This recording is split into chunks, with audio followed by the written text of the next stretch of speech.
Oh, good morning. Thank you for joining me for today's RC Coffee Chat. Well, number one topic today is the glaring monkey in the room, which is HobbyKing. I've had a bit of a website. I was going to say upgrade, but that's kind of 50-50. Is probably you've already been and worked out. Right, on to today's topics. We've got some 3D printing. I've got a question around the LI. Which one are these called? Does anybody know what the difference between the normal multi-star batteries are and the LIHV, the whole high voltage one? But it's still a 3S. Just seems to be a thicker pack. If anybody knows what the difference between that and a normal multi-star one, please do let me know. That was topic number 2. Main topic for today is going to be the HobbyKing website, and that was about it for today. So let's start off with the first one. So 3D printing. So yesterday, I've got a collection of episodes to get edited, but to be frankly honest, I just got bored and really didn't do a lot in the evening, to be honest, and just had a muck around with the 3D printer, and I printed off some really cool stuff. I printed off 4 of these little antenna holders. Let me put that up on the camera so you can see them.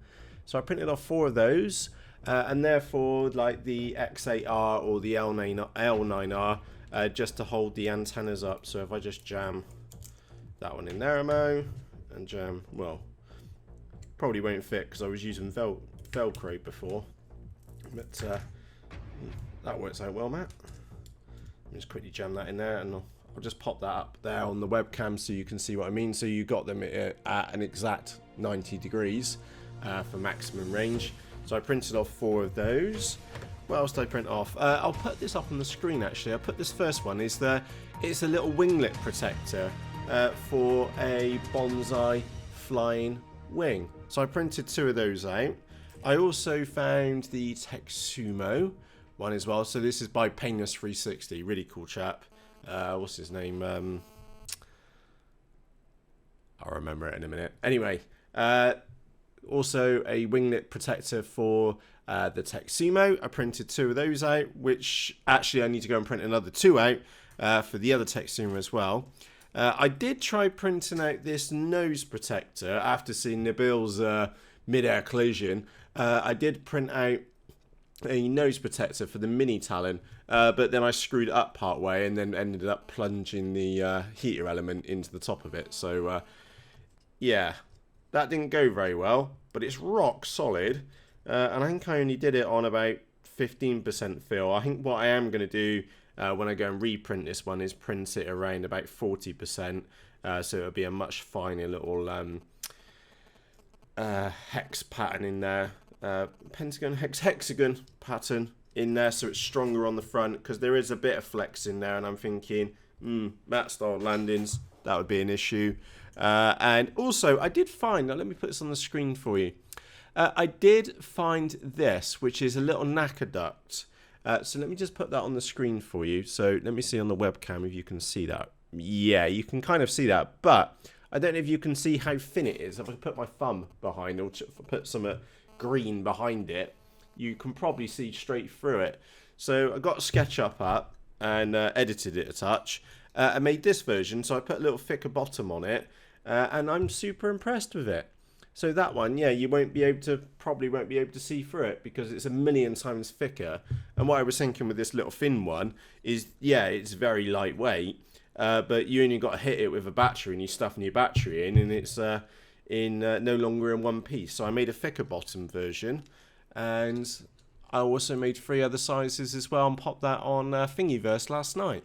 So there's the one which we had before, and then there's the one which is after, and obviously I need to trim it up a touch, but you can see, look, you can see the green lines through it. It's really, really thin, whereas my version with the slightly thicker bottom on it is much, much stronger, and if you did hit it for whatever reason with a battery or something like that, is that it would actually withstand it. And of course you do now need to go down a whole 1mm more, but ultimately it's for my models, and I feel more comfortable with the thicker bottom rather than the wafer thin one, which is the original Which I'm saying the original will work. You'll just have to go really careful with it. Whereas mine is that it's pretty rock solid, to be fair. So I did a little bit of 3D printing yesterday. Quick update for the the Strobes. I went for the Strobon V2 purely really because we had that nice little bubble which sat on top. I thought that was probably the best idea because we got a model outdoors. We are going in here into autumn now. So it's leaves everywhere here. Yeah. Daily task, blowing out leaves. I will give it a go. Well, who did I watch? Chris from, is it iForce 2D or whatever it was? Yeah, Chris, I saw him with a quadcopter blowing the leaves away. We're about to get a lot of leaves. So I'll work my way through the models to find out which one is the best one of getting rid of leaves. That's going to be a fun episode, I assure you. Anyway, I'm just stumbling through their website. I can't find it in the list. There was a little cover, I'm sure you can remember from yesterday, to go in on top of the... can't for the life of me see it now.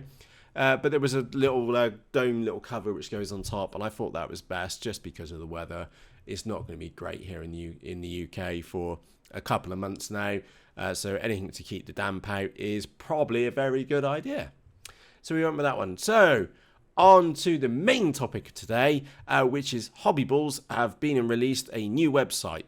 And I had it actually exactly right in the first place, which was a new webshite, because it's not very good at all. So I've taken some notes, and I do know a little bit about e-commerce, and I'm doing my best to not rip it completely apart. But let's go with the good points first. Number one, it's based upon Magento Enterprise. So it's going to be pretty damn robust. Number two, the data migration appears to have gone really well. I mean that, so that if you log into your HobbyKing account, you can see your orders and all your previous orders and any orders which you've got in back order. That in itself is a very mammoth task which they've been and performed. If you think about how many orders people have made over a long period of time, they've just been and bloated this new site out with all the previous order history to keep me and you happy. That's no small task by any stretch of the imagination, so whoa, big hat tip for them for doing that. That would have not been a simple task and probably taken quite a long period of time. It does look like they're using a CDN, or they were using a CDN. You had Cloudflare pop up earlier during the transition. So yeah, temporarily they were using a CDN. On the flip side, it looks like they've been and turned it off, and yeah, the site is pretty slow because of that. Another good point, and I'm trying to stay on the good points here, is that it looks like they've been and introduced raw mail shipping for the United Kingdom. So I finally found a product in the UK warehouse, which is a bad point, which we'll cover in a moment. I finally found an item from the UK warehouse where I could select it. And look, down here in the options, raw mail, no tracking, large letter, £1.26. Happy days. I'm sure we've all wanted some cheaper shipping for some smaller items. It looks like they've been and have got that installed, or that option now available to us. So that is happy days. Like I said, that's all the good points. Let's move on to the bad points. Who in their right minds would release a new website in less than 1 month to Black Friday and in less than 2 months to Christmas? Just think about that for a few moments. You are the owner of HobbyKing or a large e-commerce website. Would you want to rock the boat that much, and I mean that much, to piss off previous customers, to confuse the smeg out of new customers? Because I can tell you, I struggled to find an item in the UK warehouse on the HobbyKing site because they've seemed to have forgotten about it, to be frankly honest. There's a whole little country. I know it's a little country, but we're pretty well into e-commerce, and I think for per capita head, we have the largest penetration of e-commerce across the globe. So they've kind of forgotten about the United Kingdom. Where do we? Yeah, who would do that? I don't know. I just don't get the logic. Somebody who must have been getting really pissed off over at HobbyKing by the time it was taken to do probably the big one, which was the data migration. There's pieces all over the site which just don't work. The communication around the transfer, they could have shot an email out saying on whatever it was, the 27th of October, we're upgrading our site. Apologies, it's going to be down for most of the day, but don't worry, we'll shoot you a 5% off coupon when it's back up, rather than doing it on the day when it's already started.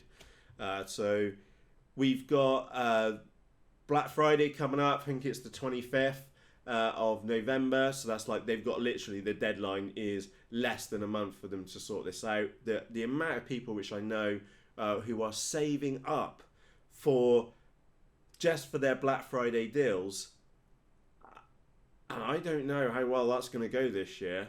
By the way, I was one of the people also saving up for their excuse me, for their Black Friday deals, and it's looking a bit sketchy, to be honest. Where's my United Kingdom warehouse? There's so many complaints over on Facebook, and I know in our own group and other chats which I've looked at, they've just lost the warehouses. It's really frustrating. Also, the pricing on several products is almost doubled. The Quantum V2s, for example, the pricing has just been doubled. I don't know. I just think that is nuts. On a very personal level, why would you release a new site at this time of the year with two major, and I mean international major, events coming up very, very soon, aka Black Friday and Christmas? It's bonkers. But by the way, like I said, I work in e-commerce, and what our rule has been, and our advice as consultants and teachers and developers, is that you just don't change anything from September onwards. By September, it's too late. Like the end of September, you don't touch anything. Whatever you got, you run with, and you just make minor tweaks. That is not a minor tweak. Come on. Ugh, nuts. Absolute nuts. I don't know who suggested that they move sites, but let's not even let's leave that point now. Bonkers is a basic summary for that one. The site's hardly finished yet. It's been pushed out and it's not finished. There's dead links all over the site to say the least. They've kind of forgotten about the United Kingdom warehouse, which, like I said a few minutes ago, nuts. And they also did lose the opportunity to get rid of the nasty 3-column layout as well. So what we're looking at here as well, you've got column down the left, navigation, center section on the right, and then this bit on the right hand side. This right hand section really should just go, just go. The 3-column sites were so like 5 years ago. Also, they lost the opportunity to move the cart from the left hand side to the right, from the left hand side of the site to the right hand side of the site. I don't know if you guys know anything about website design, but if you think about this logically, anything which you do on the left hand side of a site, so if you click on HobbyKing, for example, that feels like that's like the master reset button, and that feels like you're going backwards because you could click back in the top left hand corner. Anything which is on the right hand side of the website is like going forwards. Like going forwards into a shopping cart or going forwards to pay. Okay, but no, they have still maintained the shopping cart on the left hand side when really it should be on the right hand side of the site. Basic UI design error, and they've carried that error across. I don't know. Like I said, I'm trying to be fair, but I wouldn't be happy personally. We've lost the, looking at my notes on here, lost the ability to filter by warehouses, and that also includes in the configurators as well. The configurators still do exist. We also lost the option to filter by battery size. They have moved to Magento. That does mean that you could have layered navigations. That could have been just an absolutely amazeballs experience for us as consumers to be able to filter by attributes down the left hand side. No, we don't have any of that. I don't think we might get any of that in the future either. I just genuinely don't know. So that is a big shame that they've lost that kind of options. Price filtering just doesn't work. So if we go into planes, we go and click on all planes, for example, you'll see right now, excuse me, I need a sip of cold coffee, balancing it. We'll change that to price when it eventually loads. And that's definitely not sorted by price. We can see we go from 400, 120. That's not right. And then if we then sort using their little arrow,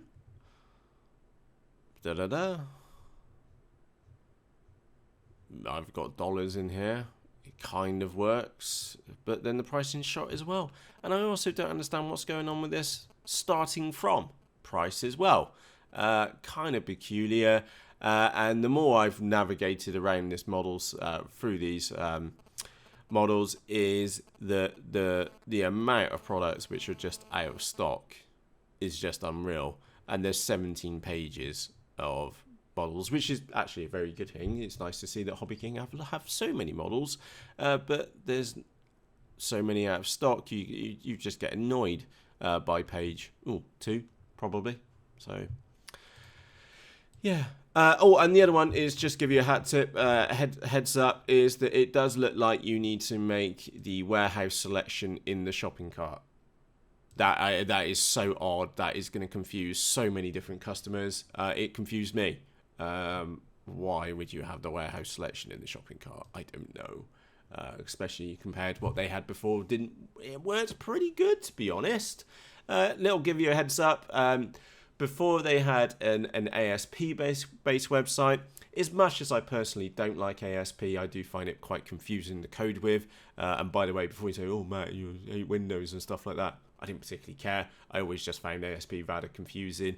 And by the way, I do know about 5, 6. I'll say 6 conservative different programming languages. And ASP was not one of my favorites by far. No, actually, C and C++ was absolutely disgustingly hard to learn. But once you work out the syntax of one language, they're all pretty much the same. But C and C++ was the hardest ones I had to learn. And I'm not particularly great at them either. But that said, I'd rather try and code in C rather than ASP. Anyway, so what they are running on now is Magento. That means PHP and some form of database, whether they're using Percona, MySQL, or something different. It does open up a lot of flexibility for the future. So I'd like to end today's episode on a positive point. Right now, the HobbyKing website is gone downhill. It kind of looks the same. There's a lot of awkward things in there, and I wouldn't have definitely released that site at this time of the year personally. And that's what we tell thousands of e-commerce businesses not to do stuff like this. So yeah, personally, as an e-commerce manager, they must be off their tits. In short, releasing a new website on the 27th of October, in less than a month to Black Friday, and Christmas within 2 months as well. Absolutely bonkers. But on the positive side, it looks like Magento Enterprise. 99.9% sure it's Magento Enterprise. That does mean potentially a much better experience for all of us as consumers later on. If they can sort out these real bad annoyances, then we could be into happy days. And also seeing Royal Mail, I'm just looking down here on the screen, seeing it saying Royal Mail tracking letter, that's also a bonus as well. So yeah, HobbyKing new website, not great. Got its positive points, it's got its negative points. I'm just glad it's not my website, and I'm glad that I'm not their e-commerce manager who managed to pull off that one at this time of the year. Frankly, I would have waited into about the 3rd week of January to do something like this, or done it earlier in the year. But obviously, time is always a challenge. That was obviously burning a hole in their pockets. Give you a heads up, Magento Enterprise would have been around about 20 grand a year, and that there's been quite a bit of development going on in their site, to say the least. You are talking I was going to say about 40 grand. That's pound sterlings. So it's probably not that. They've probably paid anywhere between 50k to 100k, maybe a little bit more, depending on what they've been and got lined up for the future. So I don't know who designed it, but that's kind of a ballpark figure of what these guys have just been paid for that new site, and it's been released early. Yeah, that's a lot of cash. Good fun though. So yeah, we'll over the next couple of episodes, we'll see if HobbyKing have improved some things. It'll probably take them a couple of weeks. That's not. Yeah, no, realistically, it will probably take them a couple of weeks, which is a real big concern because I know you're probably like me, you're waiting for these Black Friday deals and it's looking a bit ropey right now. Yeah, I don't like to leave it on a negative point. Let's take it to a positive point.